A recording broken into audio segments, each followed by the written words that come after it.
Bismillahirrahmanirrahim. Assalamualaikum warahmatullahi wabarakatuh. Alhamdulillah hamdan wa syukru lahu mutawaliyan wa tatra.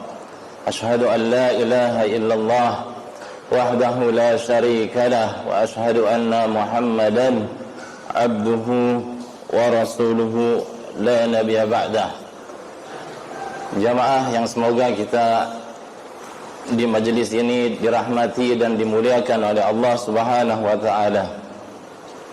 Hal pertama dalam kesempatan pada malam hari ini, kita akan menambahkan manfaat majelis zikir. Manfaat majelis zikir diantaranya turunnya as-sakinah, turunnya ketenangan, waghasyani atau ghasyayani ar-rahmah,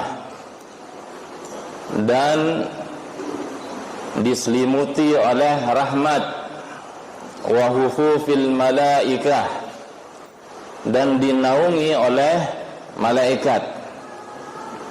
Jadi majelis zikir di situ dijumpai adanya ketenangan, adanya rahmat, dan juga bersama mereka para malaikat.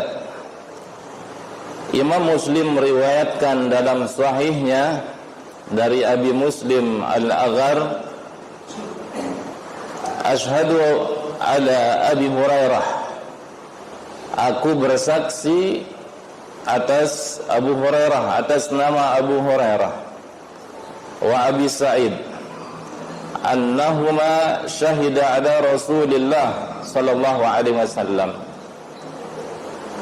Keduanya, Abu Hurairah dan Abu Sa'id, bersaksi atas nama Rasul sallallahu alaihi wasallam bahwasanya beliau bersabda, la yaq'udu qaumun yadhkuruna Allah azza wa jalla, tidaklah sebuah kaum duduk mereka berzikir kepada Allah Subhanahu wa taala, illa haffathumul malaikah, melainkan para malaikat menaungi mereka, wa ghasyiyatuhumur rahmah, dan rahmat menyelimuti mereka, wa nazalat alaihimus sakinah, ketenangan akan turun kepada mereka, wa dzakarahumullahu fi man indah, Allah akan menyebut mereka di sisi orang ataupun makhluk yang ada di dekat Allah, tidak lain adalah para malaikat. Ini adalah manfaat majelis zikir. Adapun lanjutan dari kitab ini, para jamaah sekalian, pada kajian terdahulu disebutkan kita diperintahkan oleh Allah Subhanahu wa taala berdoa dan berzikir memakai asma dan sifat Allah Subhanahu wa taala. Allah berfirman, walillahil asmaul husna fad'uuhu biha. Allah memiliki nama-nama yang paling indah, pakailah oleh kalian nama-nama tersebut untuk berdoa. Jadi perintah dari Allah berdoa memakai nama-nama dan sifat Allah.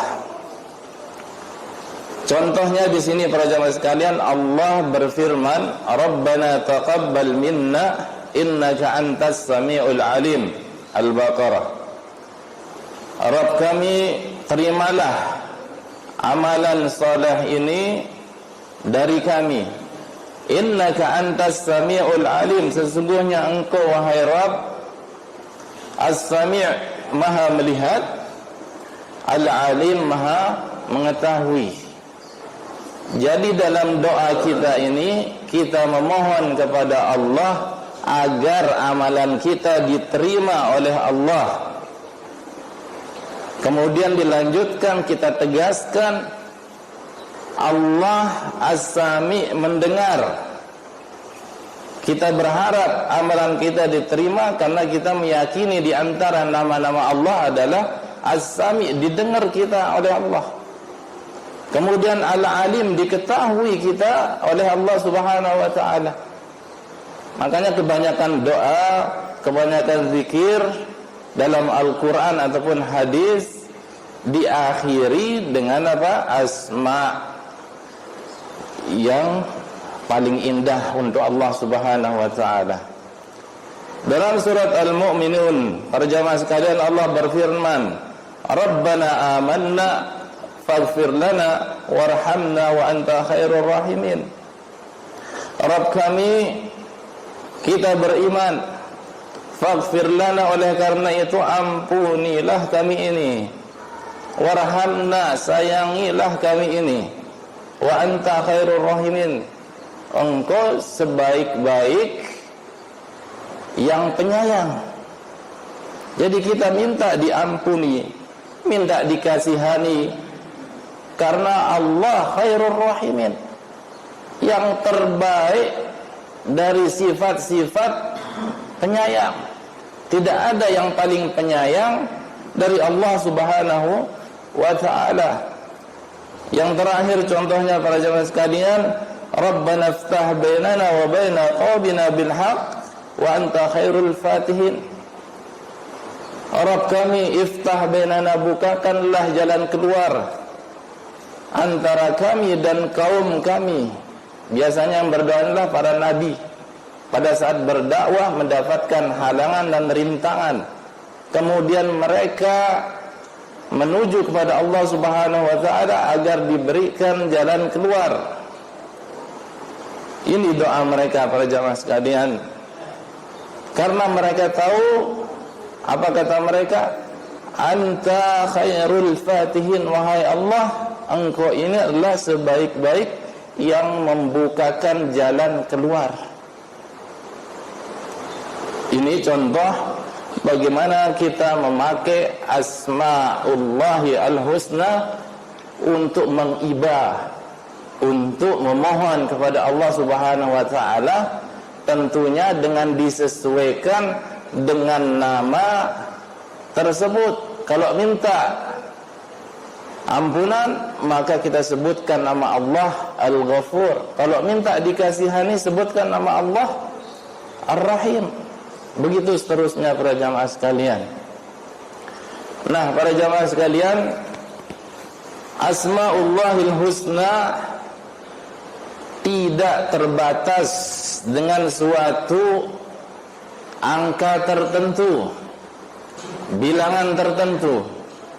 Jadi tidak ada batasannya untuk Allah ini nama-nama yang terindah. Di situ ada hadis para jamaah sekalian telah sahih dari Nabi sallallahu alaihi wasallam. Beliau bersabda, "Inna lillahi tis'atan wa tis'ina isman." Sesungguhnya untuk Allah 99 nama. Mi'atan illa wahidah. 100 kurang 1. 99. Man ahsaha dakhalal jannah. Siapa saja yang menghafalnya maka akan masuk surga. Dari hadis ini secara sepintas Nabi bersabda bahwasanya Allah memiliki 99 nama. 99 nama. Akan tetapi apa maksud dan makna dari hadis ini para jamaah sekalian? Kita akan semangat dalam beribadah dengan mengetahui nama dan sifat Allah Subhanahu wa taala, itu tidak kita ragukan lagi. Karena yang menggerakkan jiwa kita bersemangat dalam ibadah, kemudian ada rasa rendah ataupun rendah di hadapan Allah, karena kita merasa Allah itu adalah yang maha segalanya. Segala unek-unek kita tumpahkan kepada Allah Subhanahu wa taala. Permasalahan yang kita hadapi, tempat kita menuju hanya Allah Subhanahu wa taala. Karena kita mengilmui Allah memiliki 99 nama, dan kandungan nama-nama ini itulah kebanyakan kebutuhan kita, permasalahan kita. Seperti tadi yang dicontohkan, khairul fatihin, Allah sebaik-baik yang membukakan jalan. Kemudian para jemaah sekalian, para ulama menjelaskan maksud dari hadis ini yang 99 nama untuk Allah ini, bahwasanya ini adalah sebuah bilangan minimal. Jadi tidak membatasi dari jumlah 99 ini. Minimalnya begitu. Dan jumlah minimal 99 ini, kalau seorang hamba bagaimana menghafalnya, mengamalkannya, dan dia paham benar kandungan dari nama dari 99 ini, minimal 99, itulah orang ataupun hamba tersebut semoga dia dimasukkan ke dalam surga. Apa maksud daripada ahsaha? Barang siapa yang menghafalnya. Ibnu Qayyim menyebutkan anna li-ihsa'i asma'il husna thalatha maratib. Ihsa ataupun menghafal asma Allah yang husna ini ada 3 tingkatan. Bitakmiliha wa tahqiqiha yanalul abdu thawaballahil azim al-mazkura fi hadis Rasulillah al-mutaqaddim.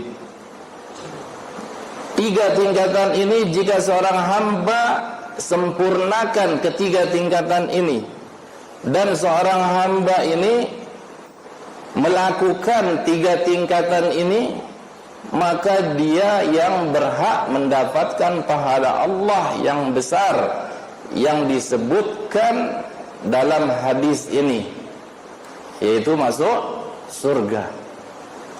Tingkatan pertama, maksud ihsa wa alfadhiha wa adadiha, yaitu menghafal lafaznya dan bilangannya berapa? 99.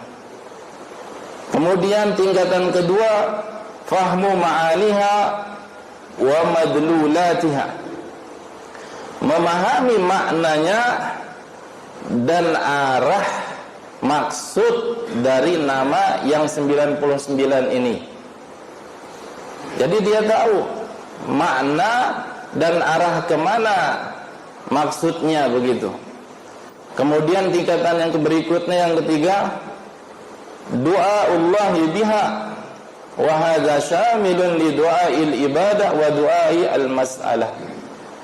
99 nama ini ia pakai untuk memohon kepada Allah, berdoa kepada Allah. Ini mencakup doa masalah dan doa ibadah, para jemaah sekalian.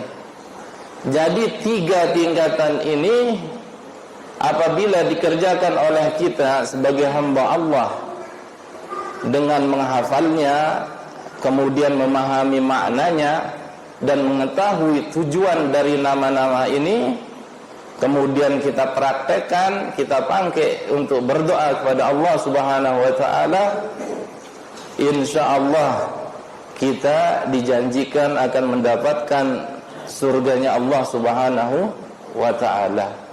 Jangan batasi 3 tingkatan ini sepotong-sepotong, cuma menghafal tetapi tidak memahami maknanya, tidaklah termasuk ia dijanjikan dengan surga Allah Subhanahu wa taala. Begitu seterusnya.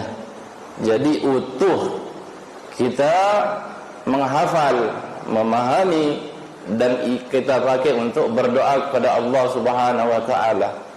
Tadi disebutkan ada doa masalah dan doa ibadah. Doa masalah Mudahnya saja para jamaah sekalian, apabila ingin sesuatu kemudian kita ketahui Allah Al-Ghani, Maha Kaya, ya kita sebutkan Al-Ghani, nama Allah Al-Ghani ini, karena kita ingin sesuatu. Tidak ada yang mustahil bagi Allah jika Allah menghendaki itu terjadi. Ini kebutuhan, doa masalah namanya. Adapun doa ibadah, ibadah yang kita kerjakan itu tidak lain adalah doa kita untuk Allah. Kita sholat 5 waktu, di balik sholat kita menginginkan agar diberikan ridhonya Allah, diberikan ampunan Allah dengan sholat ini. Ini namanya doa al-ibadah. Jadi semua hidup kita ini para jamaah sekalian itu ngendeng, itu meminta dari Allah Subhanahu wa ta'ala. Tidak ada dari diri kita ini ada sifat kesempurnaan. Meskipun kita diberikan label nama yang paling terindah sejagat, misalkan Muhammad, nama yang paling terindah yang dipakai oleh Nabi besar Muhammad SAW. Toh ada Muhammad yang sifatnya bertolak belakang, berkebalikan dengan arti nama Muhammad sendiri, Muhammad yang terpuji. Tetapi orang ini kok tidak terpuji, contoh saja. Begitu seterusnya para jamaah sekalian. Dan di antara yang mesti kita ketahui di sini bahwasanya Asmaullahil Husna, kata beliau Syekh Abdul Razak, tidak terbatas dengan bilangan tertentu sebagaimana disebutkan dalam hadis ini, 99 nama. Kemudian maksud daripada man ahsaha ini adalah bukan penentuan. Apa maksudnya? Allah punya nama 99, kemudian dilanjutkan siapa yang menghafalnya dia masuk surga. Nah, masuk surga ini dengan menghafal 99 ini bukan penentuan dari Nabi Shallallahu Alaihi Wasallam dengan bilangan 99. Akan tetapi ini adalah apa kata beliau? Anna lillahi tis'atan wa tis'ina isman. Allah punya 99 nama. Min sya'niha anna man ahsaha dakhalal jannah. Siapa yang menghafal 99 ini tadi, memahami dan mengamalkannya, wa hadza la yunafi an yakuna lahu asma'an ghairaha, ataupun asma'un ghairuha. Jadi tidak menafikan Allah itu punya nama lagi selain 99 ini. Bisa difahami? Sebagaimana ada seseorang yang menginfakkan hartanya dengan jumlah bilangan tertentu, 1M misalkan, 1M, tetapi apakah dia punya 1M saja? Tidak kan? Di situ ada hartanya yang lain. Bisa saja dia tidak menginfakannya, dia simpan. Apakah ia punya cuma 1M? Tidak. Begitu juga dengan kabar dari Nabi ini, Allah punya nama 99, tidak menafikan Allah punya nama lain selain 99. Jadi intinya jumlah bilangan 99 ini adalah jumlah minimal yang kita pakai untuk mendapatkan surganya Allah Subhanahu wa ta'ala. Makanya para ulama, para jamaah sekalian, dalam menentukan 99 nama ini juga mereka khilaf. Mereka berbeda pandangan. Kalau dari Al-Quran tidak ada khilafnya, dari sunnah para ulama khilaf. Ada yang memasukkan nama ini, tetapi ulama yang lain tidak setuju masukkan yang ini. Jadi genapnya 99.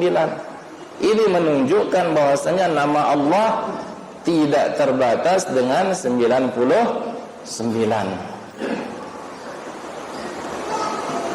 Yang menunjukkan hal ini apa yang diriwayatkan oleh Imam Muslim dari Aisyah, beliau berkata, suatu malam aku kehilangan Rasul sallallahu alaihi wasallam dari tempat tidur beliau. Lalu aku mencari beliau dan tiba-tiba tanganku menyentuh telapak kaki beliau, dan beliau sedang ada di masjid. Ya tentu saja penerangan kurang para jamaah sekalian, gelap, dan rumah Nabi ataupun rumah Aisyah itu langsung nempel dengan masjid. Apabila beliau ke masjid ya tinggal buka pintu saja, langsung sudah ada pintunya, kemudian masuk ke ruangan masjid. Ini kejadiannya. Aisyah mencari Nabi pada waktu gelapnya malam. Ternyata beliau mendapati Nabi lagi sholat ataupun berdoa. Apa doa Nabi? Allahumma a'udzu biridhaka min sakhatika. Allah, aku berlindung dengan ridhamu dari kemurkaanmu. Wa bi mu'afatika min uqubatika, dari pemaafmu wahai Allah aku berlindung dari hukumanmu. Wa a'udzubika minka, aku berlindung kepadamu Allah dari segala hal yang buruk-buruk. La uhsi thana'an 'alaika, aku tidak mampu menghitung pujian atasmu wahai Allah. Anta kama asnaita 'ala nafsi, sebagaimana engkau memuji dirimu sendiri. Fa akhbara sallallahu alaihi wasallam annahu la yuhsi thana'an 'alaih. Di sini jelas Nabi sallallahu alaihi wasallam saja tidak bisa menghitung pujian atas Allah. Pujian itu biasanya memakai asma Allah. Jadi ini menunjukkan bilangan ini tidak terbatas.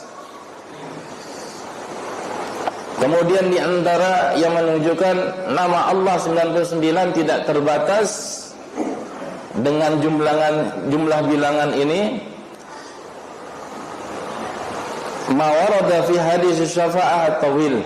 Ada sebuah hadis syafa'ah yang agak panjang, Nabi sallallahu alaihi wasallam bersabda, "Tsumma yaftahullahu 'alayya min mahamidihi wa husni tsana'i 'alaihi syai'an lam yaftahu 'ala ahadin qabli."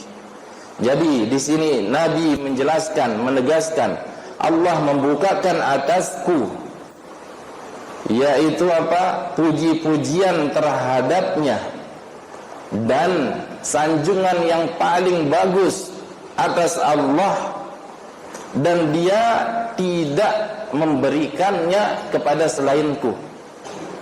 Jadi Nabi diberikan alat untuk memuji dan menyanjung Allah Subhanahu wa taala, yaitu nama-nama Allah yang paling indah. Diberikan khusus untuk beliau, tidak sebagaimana diberikan selain beliau. Ini menunjukkan bahwasanya pujian dari asma Allah dan sifat Allah itu dibukakan untuk Nabi sallallahu alaihi wasallam di hari itu, tidak diberikan untuk selain Nabi sallallahu alaihi wasallam. Bisa kita pahami? Kemudian yang menunjukkan bahwasanya nama Allah yang 99 ini tidak terbatas dengan bilangan itu saja. Anna Nabi sallallahu alaihi wasallam bersabda, "Ma asaba 'abdan hammun wala hazan." Tidaklah ada seorang hamba ditimpakan kesedihan ataupun gundah gulana, kemudian ia mengatakan berdoa, "Allahumma inni 'abduk." Ini doa ini terkenal. Wahai Allah, aku ini hambamu. Wabnu 'abdik wabnu amatik. Ini adalah aku ini anak hambamu yang laki dan anak hambamu yang perempuan. Nasiyati biyadik, ubun-ubunku ini ada di tanganmu. Madin fiyah hukummu atas aku ini sudah lewat. Adlun fiyah qadai, ketentuanmu terhadap diriku ini sangat-sangat adil wahai Allah. as'aluka bikulli ismin huwalak, aku memohon kepadamu dengan segala nama yang engkau punya, segala nama. Samaita bihi nafsak, nama itu telah engkau namakan dirimu sendiri. Au anzaltahu fi kitabik, nama itu sudah engkau turunkan dalam kitabmu. Au 'allamtahu ahadan min khalqik, atau sudah engkau ajarkan kepada hambamu. Au ista'sarta bihi fi ilmil ghaib indak, engkau simpan juga nama itu di ilmu ghaib di sisimu.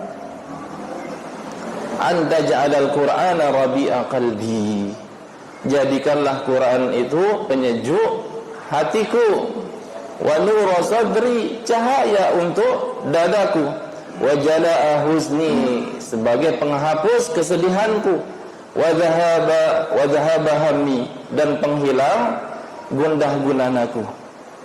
Illa azhaballahu huznah, jika hamba ini memakai doa ini, Allah akan menghilangkan kesedihannya, wa abdalahu makanahu farhan, dan Allah akan ganti dengan kegembiraan. Dilanjutkan, Ibnul Qayyim mengatakan asma Allah ini 3 jenis dalam hadis ini. Sama bihi nafsah, nama-nama Allah sendiri namakan untuk dirinya. Fa'azharahu liman sya'a min malaikatih, Allah tampakkan, tunjukkan nama-nama dia sendiri kepada makhluk yang ia kehendaki, min malaikatih, dari malaikat-malaikatnya ataupun selain malaikat. Walam yunzil bihi kitabah, nama-nama ini tidak diturunkan dalam kitabnya.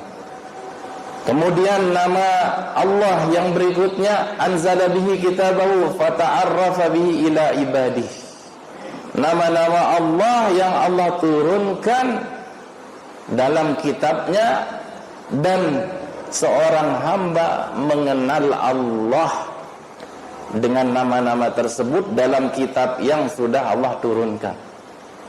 Bisa dipahami? Kemudian jenis yang ketiga, ista'sara bihi fi ilmi ghaibih, Allah simpan dalam ilmu ghaib di sisinya. Falam yutli alaihi ahadan min khalqih, tidak Allah tunjukkan atas makhluknya. Walihada qala ista'sarta bihi tafarradta bi ilmi. Makanya Nabi mengatakan dalam doa ini, dalam hadis ini, para jamaah sekalian, engkau simpan nama-namamu sendiri wahai Allah, ataupun cuma engkau saja yang mengetahuinya, tidak ada selain dirimu wahai Allah. Ini dia. Jadi nama Allah ini Allah berikan namanya untuk dirinya sendiri, dan Allah tunjukkan nama tersebut untuk makhluknya. Kemudian nama ini Allah cantumkan dalam kitab sucinya, dan kita tahu kalau baca Al-Quran di situ banyak terdapat nama-nama Allah. Kemudian Allah simpan jenis yang ketiga ini.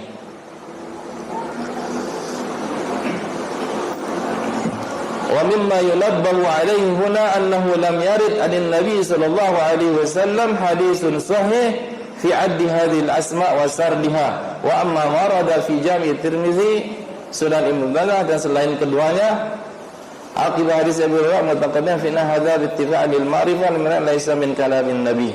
Jadi ada yang menegaskan bahwasanya Allah ini memiliki 99 nama, kemudian ditunjukkan oleh hadis-hadis Nabi sallallahu alaihi wasallam dalam Al-Quran, kemudian dalam hadis.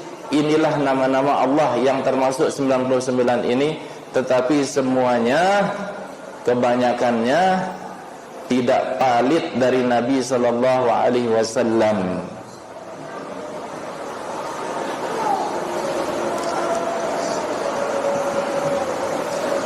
Permasalahan berikutnya para jamaah sekalian, nama-nama Allah dalam hadis disebutkan 99, tapi ternyata nama Allah ini tidak terbatas dengan jumlah bilangan 99.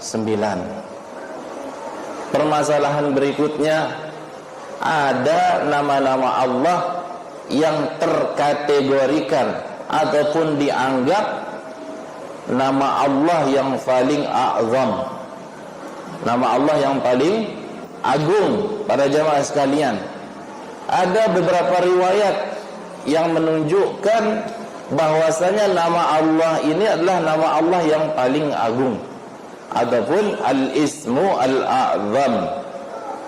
Permasalahannya adalah ternyata riwayat-riwayat ini berbeda. Ada yang mengatakan dari riwayat ini, para jamaah sekalian, nama Allah yang paling agung Al-Hayyu Al-Qayyum. Nama Allah yang paling agung, ada yang mengatakan apa? Ar-Rahman Ar-Rahim. Ada yang mengatakan Allah sendiri. Karena berdasarkan hadis Nabi sallallahu alaihi wasallam, beliau bersabda, "Laqad sa'altallaha bismihi al-a'zam alladhi idza du'iya bihi ajaba wa idza su'ila bihi a'ta." Nabi mengatakan kepada seseorang yang memakai nama Allah dalam rangka memohon kepada Allah Subhanahu wa taala, kemudian Nabi tegaskan, engkau sudah memakai nama Allah yang paling agung. Jika dipakai untuk berdoa, Allah akan mengijabah doamu. Jika dipakai untuk meminta, Allah akan memberikan. Di sini orang tersebut berdoa, Allahumma inni as'aluka bi anna laka alhamda la ilaha illa anta wahdak la syarika lak al-mannanu badi'us samawati wal ard dzul jalali wal ikram. Ini dia para jamaah sekalian. Kata orang ini, ya Allah, aku memintamu, sesungguhnya engkau semua pujian untukmu. Tidak ada ilah yang paling berhak untuk diibadahi kecuali engkau saja, tanpa ada sekutu bagimu. Engkau al-mannan yang memberikan kenikmatan, badi'us samawati wal arda yang menciptakan langit dan bumi, yang memiliki al-jalal, kemuliaan, wal ikram, yaitu apa? Kemuliaan juga. Jadi berapa di sini? Al-Mannan, Badi'us samawati wal ard, Dzul jalali wal ikram. Nabi tegaskan, engkau sudah memakai nama Allah yang paling azam kepada orang ini. Ini riwayat pertama. Kemudian di riwayat lain, Ismullahil A'zam alladhi yadu'iya bihi ajaba fi suwarin thalath. Nama Allah yang paling agung, yang dia jika kita memakainya Allah akan mengijabah, dan kita meminta Allah akan berikan, dalam 3 surat. Surat Al-Baqarah, yaitu ayat kursi para jamaah sekalian. Allahu la ilaha illa huwal hayyul qayyum. Al-hayyu yang maha hidup, al-qayyum maha mandiri, tidak tergantung dengan orang lain. Ali Imran, dalam permulaan Ali Imran sama, Allahu la ilaha illa huwal hayyul qayyum. Alif lam mim, Allahu la ilaha illa huwal hayyul. Dalam surat Thaha, wa ananatil wujuh lil hayyil qayyum. Ini disebutkan al hayyul qayyum. Dalam riwayat ini, inilah nama Allah yang paling agung pada jemaah sekalian. Kemudian di riwayat lain jelas-jelas disebutkan, Nabi bersabda, Ismullahil A'zam fi hataini al-ayatain, yaitu wa ilahukum ilahun wahid. Berbeda dia sedikit di sini. Nama Allah yang teragung dalam 2 ayat berikut ini.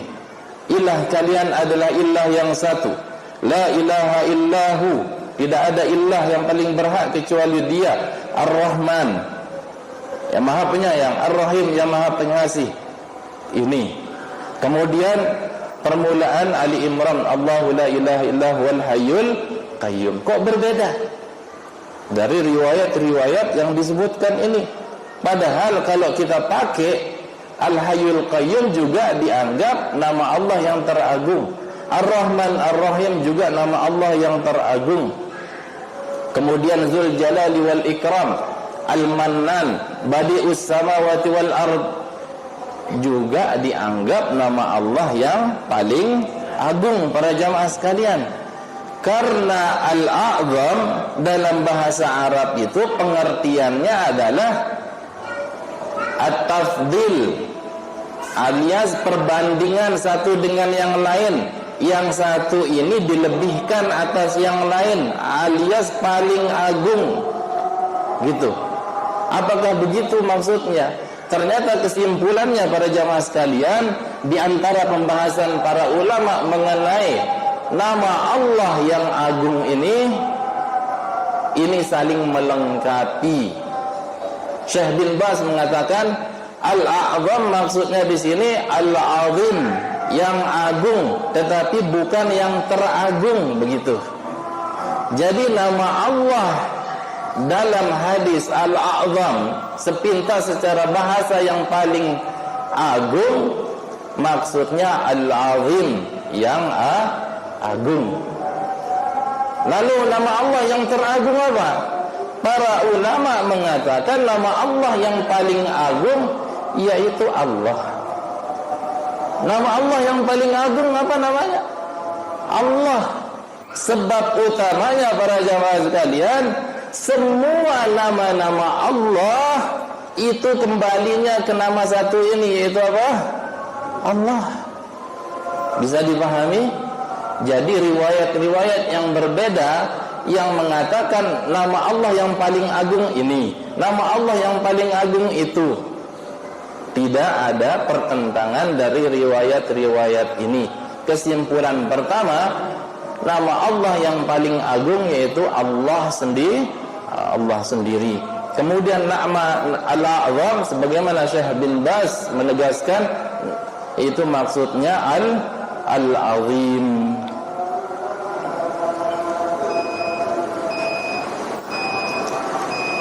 Habis waktunya ya. Itu kesimpulannya para jamaah sekalian berkenaan dengan apa?